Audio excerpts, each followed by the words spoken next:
Never, ever, ever move for a man, because they won't move for you. Never do anything for a man that he would never do for you. I mean, other than things they literally can't do because of genetics or whatever. I'm going to go over this story. This is the If Melanie Had a Column series. I don't know what I should call it, but it's coming soon. Ask Hamlet or Tell Me Melanie. I don't know, whatever. I'm open for suggestions. I'm rolling out a Patreon or one of them or both of them, whatever, sometime soon, and that will be part of it. So let's go over this one. It's so much more rewarding for it to come straight from the horse's mouth. Is that the saying? Whatever. When a man literally writes into a woman at the Washington Post, Carolyn, I love her column. It's like, what should I do? I can tell you what these men will do, but let's hear it from them. Dear Carolyn, I broke up with my girlfriend of 3 years last year to move across the country for a job opportunity. We had a fantastic, mutually satisfying, well, let's ask her about that. That's a little overconfident, bro. Anyway, mutually satisfying relationship and had so much fun together. Even now, here we go. Here it is. Even now, if I needed help of any kind, she's the first person I want to call. Cut those men off. If your ex is calling you when he needs something, stop it. Oh my God. This man he just said it out loud right here. This is how men think of us. Mutually satisfying. Does she call you? Does she call you for every problem? I bet she doesn't. You know why? Because she probably has friends. Because she invests in her community. She doesn't rely on exes to do all of her emotional labor for her. Anyway, okay. I hate the way he phrased that. If I need something, she's the first person. Okay, you don't have friends. This is red flag number 1. And go read this article, bro. Okay, go read this article. Because you should have friends that you can rely on and not your ex who lives on the other side of the country that you dumped because the job was so important. Sorry, I already don't like this dude. I think I'm meaner than Carolyn, but she usually holds these men to task. I knew from the beginning that she wouldn't do a long-distance relationship. Well, there you go. She'd tried it before with another guy and hated it.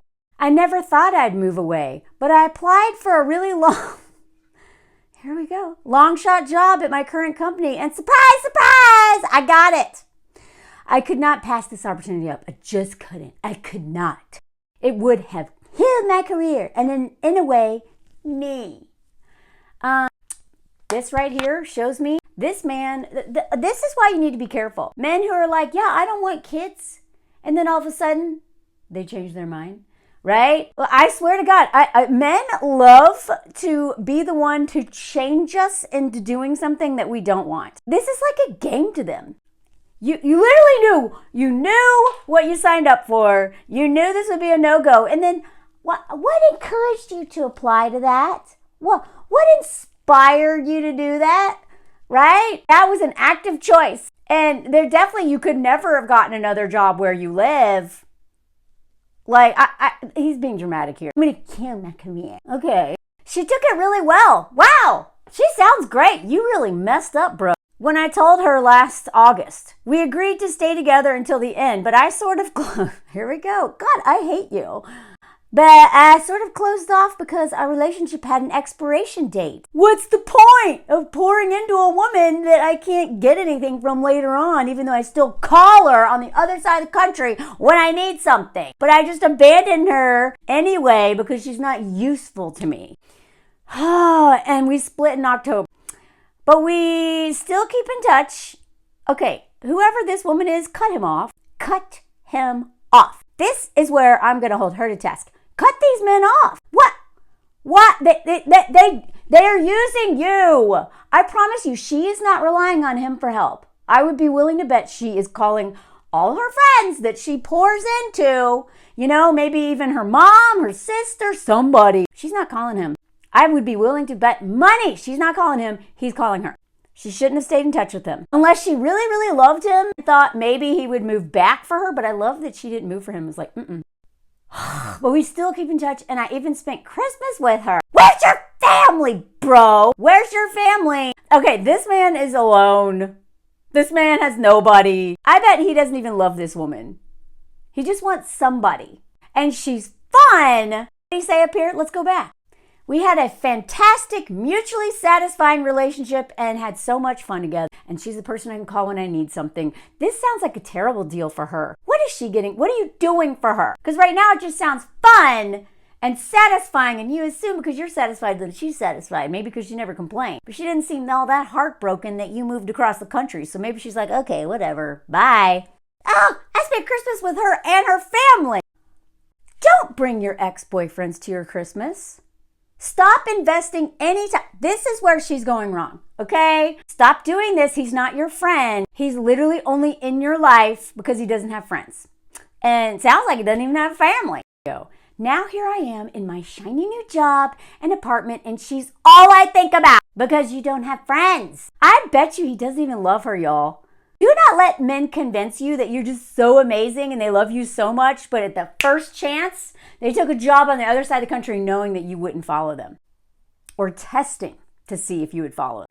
Don't follow them. I'm glad she didn't. But this man, I'm not even convinced he loved her. I have heard nothing about her, just about how like she supports him and is fun. How do you get over someone you kind of don't want to get over? I feel like we could be separated for a decade and I'd still run back to her if I had the chance. You have the chance. What's stopping you? What's stopping you? Because I would be willing to bet $1 million that if the roles were reversed and she got a job on the other side of the country, she probably wouldn't be actively seeking out one on the other side of the country. But let's just say it fell out of the air, dropped in her lap. He would not follow her. He wouldn't. Most men will not do that. And then the ones who do usually end up being like little hobos who have no friends and become like basically just parasites. If they want you to follow them, they usually suck. If they follow you, unless they're really good at making friends and community and make an effort, they also suck. He made a choice to look for a job on the other side of the country. Is it fair to myself to keep hoping that maybe somehow she'll decide to move here too? That right there. He's never going to go back for her. He's never going to do anything for her. But he's hoping if he just keeps talking to her and going home for Christmas to their family, that one day she will break her own rule, cross her own boundary with herself. The same way men are like, yeah, I don't want kids. And you're like, cool, because I don't want kids. And then all of a sudden they're like, come on. Like Steve from Schmegs in the City. I hate that man. Let's have a baby. It'll be fun. And then he convinces her to get a dog, which she takes care of. And then he knocks her up, and then she ends up with a baby. She wanted a baby, but not from a little hobo. These men will trick you. It's like a game. It's a conquest. I swear to God, this like domination, winning mentality. It's in everything they do. I know. I'm so tired of talking about this too. She'll move here and we can be together again. Yeah, because now she's got to start all over, find a career, a job there, all new friends, all new community, learn this city, far away from her family probably. For you? You would never do that for her. Stop. The audacity of men, just, it never like shocks me, and yet it does, because I'm like, how does anyone do this? Should I stop talking to her completely and try to forget her? Yes! Set her free. Let the birdie go. Your little golden long distance cage is not helping her. You don't love her. When I first moved, things were so exciting and I thought I was over her, but clearly I'm not. No, you're just too lazy to actually make an effort to build community, and you haven't found a woman who will settle for your little bum butt. That's probably what this is about. Oh my God, I'm so hard on these people, but like, I'm trying to read between the lines here. She was the one. She was the one, but I decided to take a job that would separate me from her. Don't believe men when they say this. You're not the one. She's the one, but not in the right place or the right time. Maybe these two are great together. Maybe they will be together. But it's this man's arrogance, his audacity, his king babyism. He is far on the king baby spectrum, okay? Me. I'm the king of the castle. You come to me. You serve me. You do everything for me. You pick up the phone when I need someone, and I'll go crash your family Christmas because I got nowhere better to go. Fork this dude. Fork long shot. Now we get her response. Long shot. I love this. Why would she do for you what you weren't willing to do for her? Exactly. I'm sorry, I'm so aggressive with this thing, but it's fun. This may sound judgy, but it's not. Neither overtly nor by implication. It's just a question you need to ask It's just the question you need to ask. You were absolutely entitled to make the choice you made. And sometimes leaving someone behind for a life-changing opportunity is the right thing to do. I would encourage women to do that more. So many romances are meant to end. Yes, okay?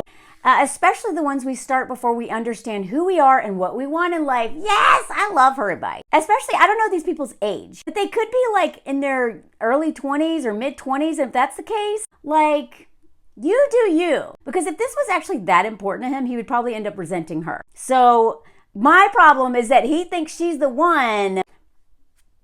If she's the one, then like, go get her, figure it out. Like, I just think he just is lonely, honestly. Ooh, shocker, a man lonely. So many men just don't know how to sit alone with themselves or be alone. So they're like, it's her. And then if he got her, he'd probably treat her like crap. Because look what he did after he decided to move. He just cut her off. She probably can't unsee that, nor should she. He completely withdrew. He admitted it himself.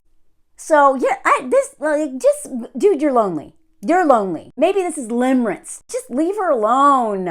But when a connection is good enough to keep forever, when you realize that gaining the job wasn't worth losing the person, and when it's just the homesickness talking, there she goes, she clocks it right there, then you need a better answer than, gosh, I hope she moves here too. Exactly, Carolyn. The way you treat her has to reflect her value to you, or else those she was the one's pronouncements are self-serving fluff. I love her. She just nailed it. She wasn't in the wrong place or time. You put her there when you decided the long shot job was more important than she was. Okay, I love her.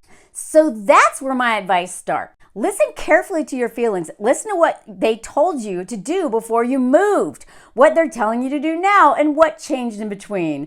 Then let these ideas settle in. Then ask yourself what you're willing to do about it. Think about it as a sweet get-to-know-you phase for yourself and your priorities. And this is what it comes down to. These men don't know themselves. They won't sit alone with themselves. They don't know how to be alone. And unlike women, even though they claim that this is us, it's actually them. They don't know how to be. A lot of women are like this, by the way. A lot of women just jump from one relationship to the next. But a lot of men, because they don't have friends, will just like over-romanticize and project all this stuff onto a woman that clearly he didn't like that much, or he would not have treated that way before he left, or even decided to leave in the first place by searching for a job away. So I don't think he knows himself yet. And it's going to be really hard for him to love her if he doesn't even know himself. So I think, as she said, it's homesickness. And he's like, no, she's the one. It's homesickness, and more importantly, it is laziness in him building his own community. If it turns out you chose the right priority as your life's foundation, then please leave her be. Et voila. Stop with the one narrative, even just in your head. And if the aha fairy says you set the wrong priority when you dropped her for the career, then you own your mistake. Meaning, don't wait for her to fix it by moving to you. Yes, do the hard work yourself. Oh my God, I couldn't say it any better myself. I love this. Don't move for men. You're not the one. Don't believe this. You're the one crap. Especially when they're young. Because if they don't know themselves, if they don't know how to sit with themselves, and this goes for women too, maybe he's not the one. Maybe you're just bored. Get into creativity. Start writing. Build your community. He's not the one. She's not the one. And hold that line. That woman did not move across the country and uproot her entire life, nor did she want to do a long distance relationship, and I respect the hell out of that. That is the energy we're looking for. But don't bring this man home to Christmas, and don't be his on-call free therapist. And if you are, charge him $300 an hour, because your time is precious. Et voila! Let me know what you think I should call this, the new column that I'm going to make. And also, please like, share, comment, share with your friends, subscribe, notifications, all that stuff really helps. Thank you.